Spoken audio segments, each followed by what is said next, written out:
ఉచితంగా ration card holders అందరికీ పంచే పరిస్థితి ఎక్కడా లేదు. కేవలం తెలంగాణ రాష్ట్రంలో జరుగుతాం. అట్లాగే మహిళలందరికీ మహాలక్ష్మిలాగా చూడటమే కాకుండా వాళ్ళందరికీ ఉచితంగా ఆర్టీసీ బస్సులో ప్రయాణం చేయడం కోసం ఏర్పాటు చేస్తామని చెప్పినట్టు సంఘటన ఈరోజు ఉచితంగా రాష్ట్ర వ్యాప్తంగా ఈవెన్ పట్టణాల్లో కూడా అమలు చేస్తా ఉన్నాం. అట్లాగే ఇందిరమ్మ ఇళ్లకు సంబంధించి కూడా పేదవాళ్ళందరికీ మేము ఇల్లు ఇచ్చి 5 లక్షల రూపాయలతో అందరికీ ఇల్లు కట్టించేటువంటి ఏర్పాటు చేస్తూ ఉన్నాం. ఆరోగ్యశ్రీని 10 లక్షలు పెంచుతామని ఇచ్చినటువంటి హామీల్లో ఇవాళ రాగానే 10 లక్షలు పెంచి అమలు చేస్తూ ఉన్నాం. ఉద్యోగాలకు సంబంధించి ఇచ్చినటువంటి హామీల్లో పబ్లిక్ సర్వీస్ కమిషన్ని ప్రక్షాళన చేస్తామని చెప్పి చేయటమే కాదు, గత 10 ఏళ్ళు ఏ ఒక్కసారి కూడా పబ్లిక్ సర్వీస్ కమిషన్ ద్వారా గ్రూప్ 1 పరీక్షలు నిర్వహించకుండా పూర్తిగా వదిలేసి విఫలమైతే మేము రాగానే మొదటి సంవత్సరంలోనే పరీక్షలు నిర్వహించడమే కాదు రిజల్ట్స్ను కూడా ప్రకటించాం. అట్లాగే గ్రూప్ 2 కూడా సంబంధించినటువంటి పరీక్షలు నిర్వహించడమే కాదు రిజల్ట్స్ను కూడా ప్రకటించాం. వేలాది ఉద్యోగాల్ని మేము ఇచ్చినటువంటి హామీ మేరకు నిరుద్యోగ యువకులకి అందించాం. విద్యపై తదేక దృష్టి సారిస్తామని చెప్పాం. విద్యే రేపటి ఈ తెలంగాణ భవిష్యత్తుని తలరాతను మారుస్తుందని ప్రగాఢంగా నమ్ముతున్నాం. అందులో భాగంగానే ప్రతి శాసనసభ నియోజకవర్గంలో young India integrated residential schools, ఒక్కొక్క స్కూలు కనీసం 25 ఎకరాల ప్రాంగణంలో 200 కోట్ల రూపాయలతో ఇంటర్నేషనల్ స్టాండర్డ్స్తో ఇంటర్నేషనల్ సిలబస్తో ఇవాళ ఆ పాఠశాలలో చదువుకునే విద్యార్థులు ప్రపంచంతో పోటీపడే స్థాయిలో ఉండే సిలబస్ని బోధనని ఆ బోధన చెప్పేటువంటి వాళ్ళకి కావాల్సినటువంటి రెసిడెన్షియల్తో సహా అక్కడే ఏర్పాటు చేసి ముందుకు పోతా ఉన్నాం. ఇది ఒక పెద్ద గేమ్ చేంజర్గా కాబోతా ఉంది. అట్లాగే నగరాల్లో ఇన్ఫ్రాస్ట్రక్చర్ పెద్ద పీట వేస్తూ ఉన్నాం. ఈ రకంగా మేము చెప్పుకుంటూ పోతే అనేక సంక్షేమ కార్యక్రమాలని అమలు చేసుకుంటూ ముందుకు పోతున్నాం. అరకొరగా అక్కటి 2 ఉంటే అవిటి కూడా భవిష్యత్తులో ఆలోచన చేస్తాం.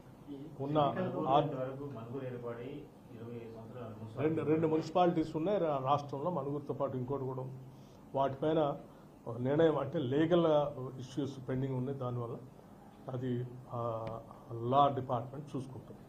మున్సిపల్ ఎన్నికల్లో పొత్తులు ఏమైనా ఉంటాయా? సిపిఐతో ఎటువంటి ఒప్పందం ఉంటుంది? అదేవిధంగా కాంగ్రెస్ కూడా కొన్ని చోట్ల కాంగ్రెస్తో పొత్తులకు సంబంధించినటువంటి అంశాలన్నీ కూడా రాష్ట్ర కాంగ్రెస్ కమిటీ అధ్యక్షుడు మహేష్ కుమార్ గౌడ్ గారి నాయకత్వంలో ఆయా పార్టీలతో మాట్లాడటం కానీ పొత్తులకు సంబంధించిన అంశాలు కానీ పార్టీ అధ్యక్షులు ఆలోచన చేస్తారు, వాళ్ళు నిర్ణయం చేస్తారు. వారు చెప్పినట్టుగా రాష్ట్రంలో పార్టీ పరంగా నిర్ణయాలు జరుగుతాయి.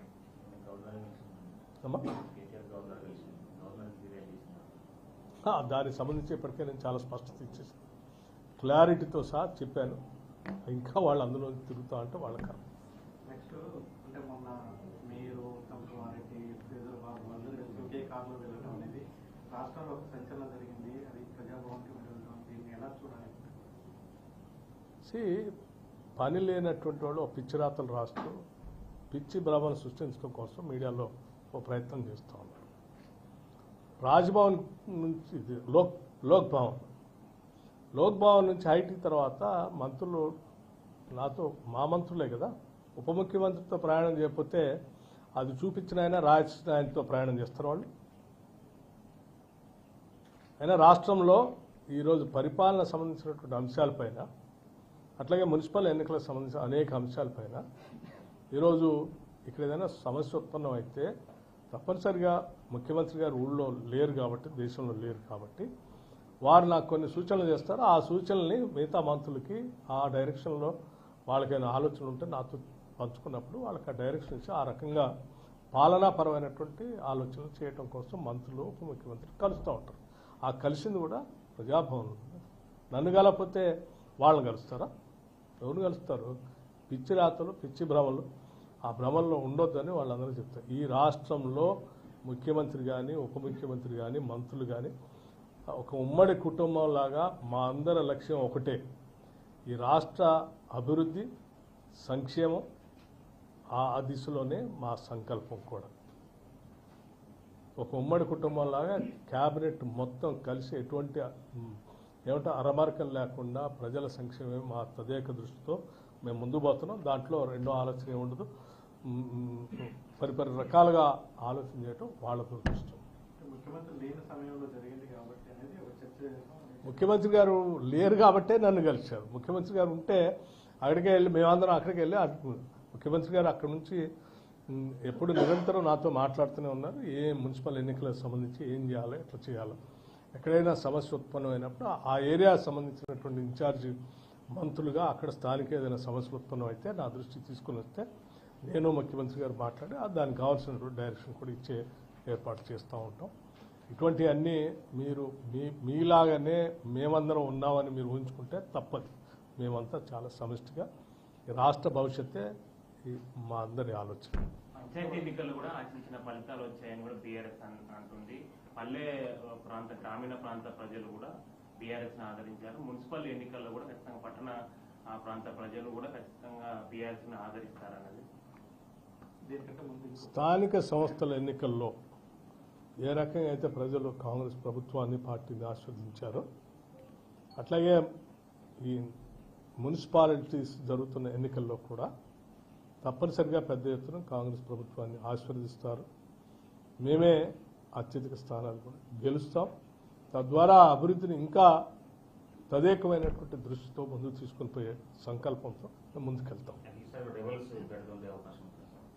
సరే, ఎక్కడైతే ఆ పార్టీ ప్రజాదరణ ఎక్కువగా ఉంటుందో ఆ ప్రజాదరణ ఎక్కువగా ఉన్నటువంటి ప్రాంతాల్లో ప్రతి ఒక్కళ్ళు అందులో పోటీ చేసి ఆ కాంగ్రెస్ పార్టీ ద్వారా ఎన్నికై ఏర్పడినటువంటి బోర్డుతో ప్రజలకు సేవ చేయాలనుకుంటూ ఆలోచిస్తూ ఉంటారు. సో పోటీ పెద్దగా ఉంటుంది. ఆ ఉన్నటువంటి పోటీల్లోనే అటువంటి పరిస్థితుల్లోనే అక్కడ మేము ఇన్ఛార్జీలుగా మంత్రులందరినీ నియమించారు గౌరవ ముఖ్యమంత్రి గారు వెళ్ళేటప్పుడే.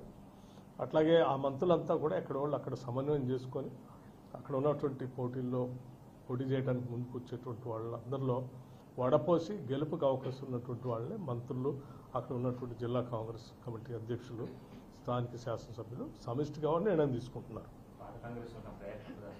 అమ్మా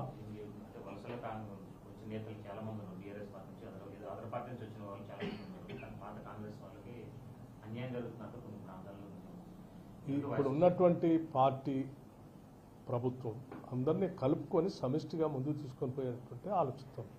ఒకసారి కాంగ్రెస్ పార్టీలో చేరిన తర్వాత కాంగ్రెస్ పార్టీ భావజాలను నమ్మి జెండాను మొదలు వేసుకొని తిరుగుతున్న తర్వాత అందరూ కాంగ్రెసే.